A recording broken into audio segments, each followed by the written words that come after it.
This is John Matarazzo for charismanews.com, bringing you the top stories of the week.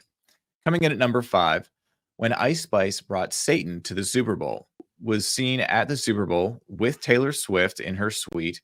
And in a video posted on X, formerly known as Twitter, she can be seen making hand gestures that are based on demonic satanic symbols. And she blatantly wears an upside down cross, which is an anti Christian symbol. You can go to this article, which the link will be in the description here, and you can see what we're talking about. The next article that is making waves here is Resurfaced Prophecies Continue Stark Warning to King Charles.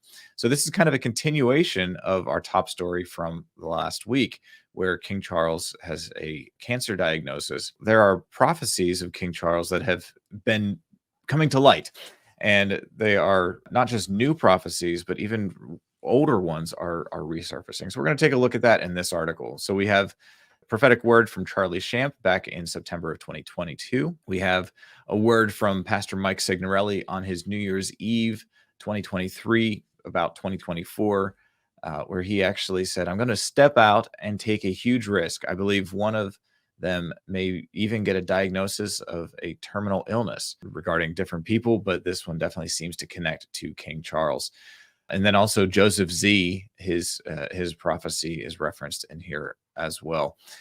And so Joel Osteen, there was a shooting that happened last week at his church. And the shooters, Joel Osteen issues a statement and the shocking revelation released on Lakewood shooter. As Charisma News reported, 2 individuals were shot and wounded.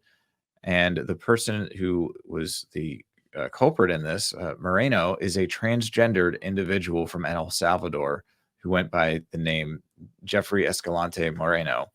And you can see more information about this as well as the statement from Pastor Joel Osteen as well. Now, the Super Bowl was last Sunday, and the Super Bowl ads, we did a piece on this already, and everybody seems to be upset about one particular ad. And James Lasher wrote a piece, Is there anyone not mad about the Jesus Super Bowl ads? And the He Gets Us organization spent upwards of $100 million in total in their marketing campaign for these ads and buying ad placement there. There's a lot more with this, and you can actually see different people's responses. Joel Berry from the Babylon Bee, who actually, the Babylon Bee, we're doing an article on this right now. The Babylon Bee did a Satan Gets Us response to that, where they're focusing on Satan wants you to stay in your sin. So there's a lot of people that have been responding to this.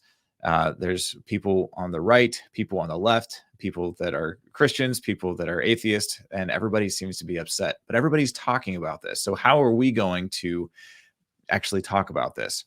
How are you going to respond? And that's something that we need to, that's something that we always need to be keeping an eye out for, and how we can respond and show the love of Jesus, but the right way. He is the way, the truth, and the life. No one comes to the Father except through him. So there's a lot of information on that. And there's several stories on the website, even that are coming out.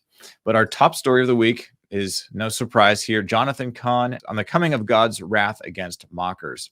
And in his video that he put out earlier, he issues a dire warning about the consequences faced by those who mock God.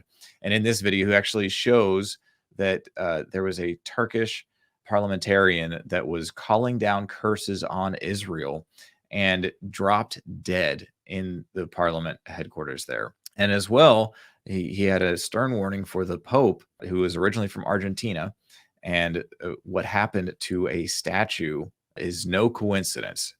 And so you definitely want to check this out, and go to charismanews.com for these stories and so many others. All the links to these stories are going to be in the description below. Thank you, and God bless you.